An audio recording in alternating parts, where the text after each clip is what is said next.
Greetings, friends. This video was supposed to be about how you can't derive morality from something we call common sense, because common sense isn't really a thing if you inspect it closely.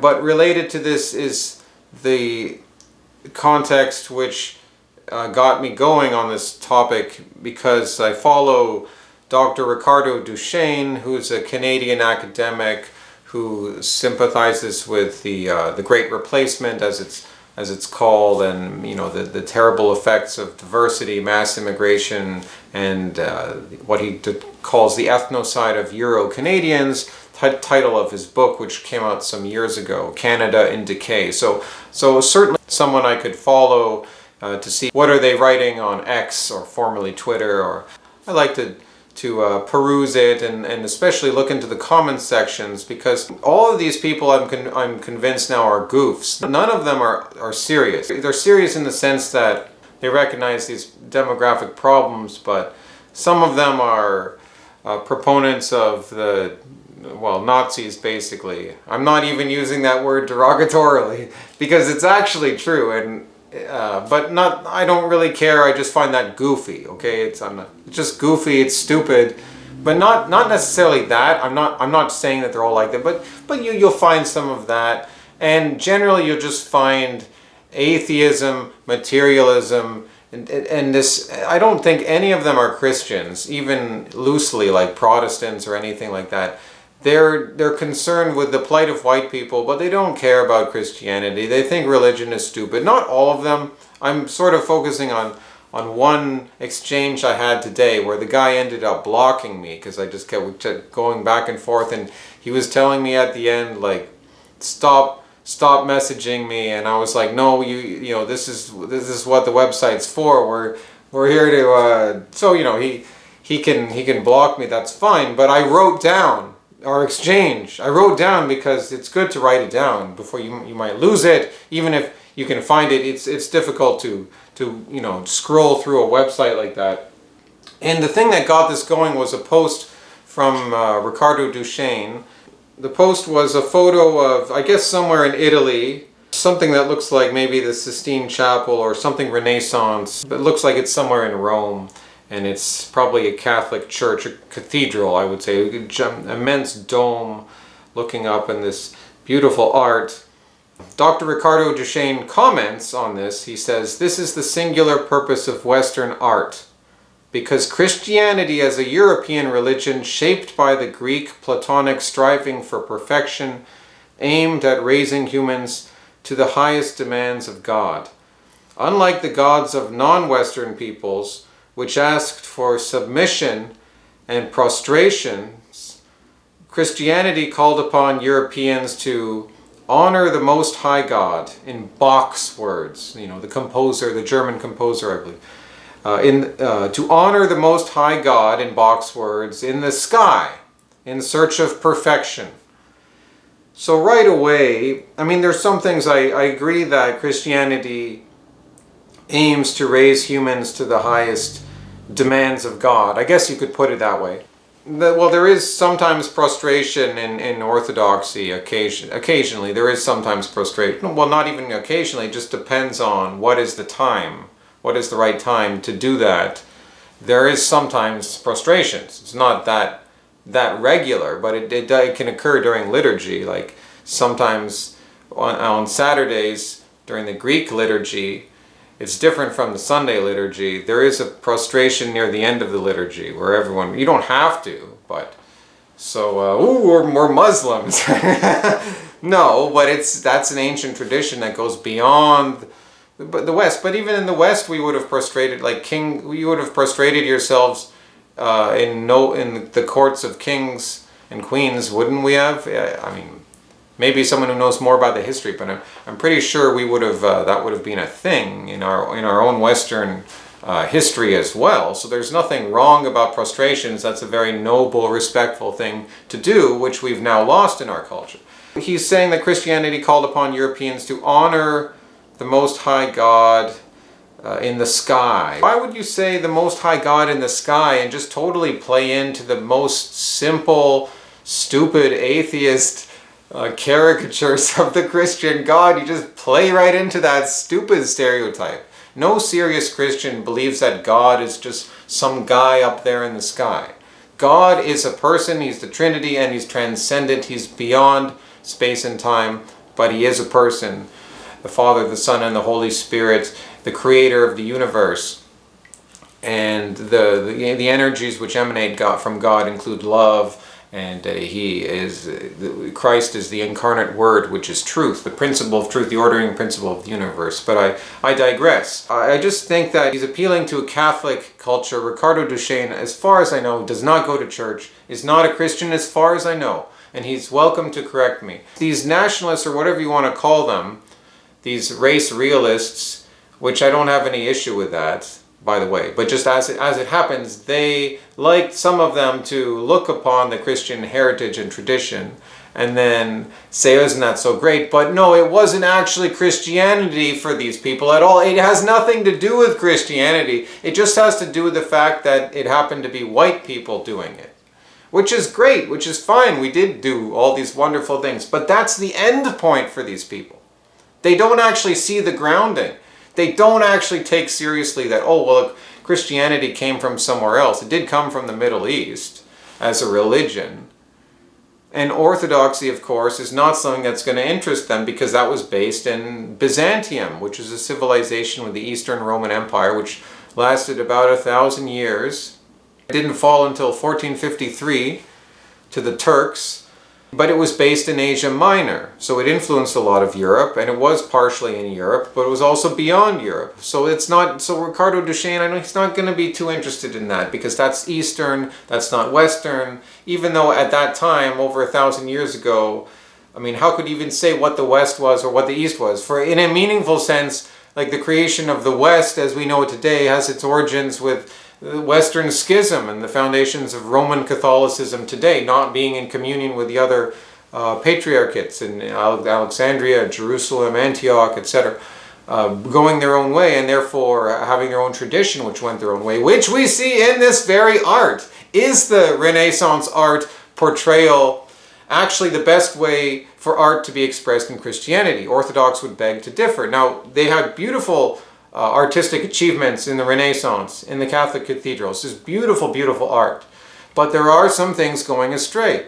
There are heresies at this time. The art loses the ability to portray Christ, the likeness of saints in icons. They start to lose the ability, and they go into anatomy. They go into these pagan and things from antiquity, which were very sensuous and an extensive development of perspective, control over the world, evoking of emotions, but that's evoking emotions, portraying perspective. This is not actually getting in tune with the nous in how we commune with holy images. We see the art actually starting to move away from that actual spiritual grounding with Christ and with the holy body of the body of Christ, which is the church on earth. We see that the spirit's starting to move away. These nationalists, they don't care. And because they don't care, because they don't actually take any of this religious stuff seriously, they're just going to look at Catholic art that they think is so great. Western man just improved everything. But they don't even take any religion seriously. But of course, we all belong to some religious worldview. We have to. So this guy, some guy comments. He says, I think Western or Nordic man molded Christianity to its inner imperatives, not the other way around. The art and music aren't found in Orthodox Christianity, for instance. As Oswald Spengler wrote, who was the early 20th century German theorist of civilizational cycles, Spengler wrote, quote, there are Christianities, with an S, like plural. And so this guy concludes by saying that Western man would make any religion soar like a bird through the skies. Western man would take any religion, in other words, and just make that religion the best version of that religion that it could ever be. So I'm just thinking, like, this is so absurd. Like, so Western man would take Islam and just make it the best version of Islam that it could ever be. Western man could take Hinduism and just be the best Hindu the world has ever seen. And Christianity could fragment and form all these different churches, and that would be Western man, just elevating Christianity to the highest level of expression. And this is just absolutely absurd. None of these people actually care about could some religion actually be true? Could there be one religion which is true, or the true religion? Not even going to cross their minds, these people. So I say to him, the problem with making any religion soar is that it disregards whether there is actually any true religion, and that Western Christianity grew out of heresies in the Middle Ages. And he responded by saying, no religion is true. They all have inadequacies and sillinesses, if not downright uglinesses. As long as it does right and makes people better, it's fine in my book. That's just an absurd statement. That statement was really why I wanted to make this video. I know there's been a big preamble, all of that stuff is relevant. But that is really the center point. That was the motivation. That apparently is something he believes. I went on with this guy. I think he actually believes that. So no religion is true. Okay, so he's not going to understand that we all have to have some things we assume to be true which are unquestioned, because otherwise we couldn't make sense of reality. So in that sense, we all have a religious mindset. But sure, let's say he doesn't go to any gathering, he doesn't belong to any tradition per se, even though the secular world is an inheritance of traditions, you can't escape that. But let's just, grant for a bit, okay, he's not like a formally religious person in any sense. But how can you then talk about doing right and making people better? Like, that doesn't follow, that's absurd. I mean, that's the whole point of having truth and having religions. Of course, from my perspective, I don't believe all the religions are true. Only Orthodoxy is true, but there are pieces of truth in other religions, and that's kind of the idea that at least people think that they're putting together a system which has the truth, because truth has to be absolute. It can't be relative. So how can you then talk about something being right or good if it's not important what worldview has the truth? So I said to him, you believe that things can be done right, quote unquote, and that people can be better, quote unquote, according to what standard? And he said, common sense morality is a good start. So that really, maybe right there, I might have to rethink. That really was the motivation for this video. The previous statement was absurd enough. Well, all of this contributed to this video, but I mean, really, just that sentence, common sense morality is a good start. In other words, we can have common sense to just say what is right and what makes people better. So we don't need religions because, or at least no religion is true. They have all these inadequate failings, these silly aspects to them, a lot of ugliness. So we just need common sense, and then we can say what is good and what makes people better, right? So that just makes sense to you, right? I mean, this guy has got to be a young guy in his early 20s. He's got to be a young guy to think that. So I told him, one culture's common sense is another culture's insanity. Where do you get common sense if not from a particular religious context? Maybe I could have said cultural context, but I'm trying to make that point that we all essentially belong to some religious worldview. That includes secularism. And he responded, don't need religion for common sense. Many times religion goes against common sense. He doesn't need religion for common sense. He's just thinking in a vacuum here? Where do you think you got your moral framework from? Your forebears were almost all of them religious. That's the very method through which moral systems are preserved and passed on, is through religious systems in cultures.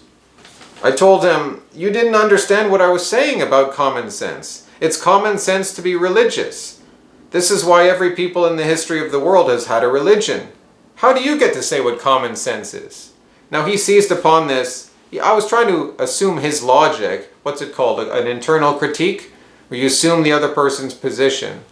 But he ignored that. He just heard me say it's common sense to be religious. Which in some sense I could say that. At some level, I could say, yes, it is common sense to be religious. But if I'm being serious about the term common sense, it doesn't really exist. Like, upon closer inspection, every other, like, one culture could have polygamy and that's common sense for them. And some jungle tribes could have cannibalism and that's common sense. It's protein. The person's dead. Eat them. There's even like what, Richard Dawkins, like, advocating for eating human flesh today? Because why not? It's common sense, right? So common sense, but the thing is, I wasn't trying to then assume the term. I was just trying to present it from to try to help him understand that for me, common sense could be something different. He has a different idea of common sense. For me, common sense is something else. We can disagree, but like, can't he actually understand that? I just wanted him to understand that. Honestly, if he just like understood that, then there wouldn't have been any need to continue this exchange. So he said to me, it's not common sense to be religious. So again, he totally missed the point. He totally missed that common sense is just being used in a relative term, in a relative way. He says, you're conflating common sense with superstitious beliefs. Every people at one time believed magic or spirits or gods caused disease. Now we know they didn't. What was considered common sense back then has always been superstition. I did respond. I said to him, common sense doesn't exist independently of a culture. It doesn't exist independently of some religious framework. Some scientists today claim that common sense is getting vaxxed. Others say that common sense is not getting vaxxed because these people have fundamentally spiritual motivations. That's what's actually guiding their standard for what they call common sense. To summarize, my point is that it's absurd to appeal to common sense for morality, because no such thing as common sense exists. And as I mentioned, the thing about cannibals claiming common sense, and that, so he never really understood this point. So because common sense is relative, he can't use it to say whether it's right or good, because your right or your good are just essentially founded on something which is relative. It's not founded on anything which is not arbitrary. And the naivety of this position is that he's just borrowing from Christian heritage, mostly, of his forefathers. But then he's not actually taking their beliefs seriously. It's the naivety to be using a moral framework which you inherited from your ancestors, who are almost all of them religious, or they wouldn't have succeeded in reproducing generally, because it's the religious people who reproduce. And you also have the snooty attitude to disregard what these actual ancestors believed. They believed in a god, even if they were pagans. They weren't materialists. And this guy admitted to being a materialist, because I told him, look, what your common sense, you should just insert materialism there, because that's really what he is. He can't believe in spirits and all these things. And yet, why are you appealing to art at the beginning of this thread? Why are you talking about, it's great that Western man can make a religion soar, but you're a materialist? And then he said that everything is materialism. I no longer wrote down, I'm just trying to remember. He said basically, well, everything is materialism, and he doesn't believe in miracles.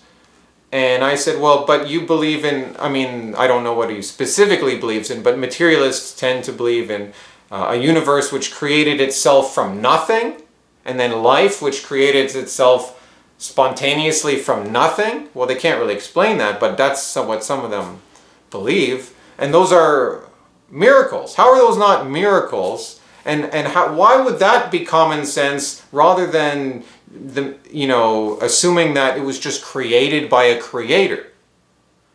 So, it just shows the total arbitrariness of his position. There's more I could say on this, but it's the related theme of these people who understand that the white race is in a lot of trouble, and they're so bitter, and they don't want to go to church, and they don't want to look into philosophy. This guy, I was telling him, like, how do you have any metaphysics? If you're a materialist, how can you justify identity over time? We're speaking in language right now. These are not material things. And at that point, he just said, well, that's philosophy, and that's silly. So I mean, yes, I agree, philosophy is very annoying sometimes, but you can't just disregard philosophy. And especially if you like Western heritage. We engaged in philosophical debates. We called each other fools and idiots. And it's really about the arguments themselves. We're not trying to be mean to people, but arguments deserve to be called foolish if they aren't illogical. If you see fallacies, they should be called out. Hasta luego, amigos.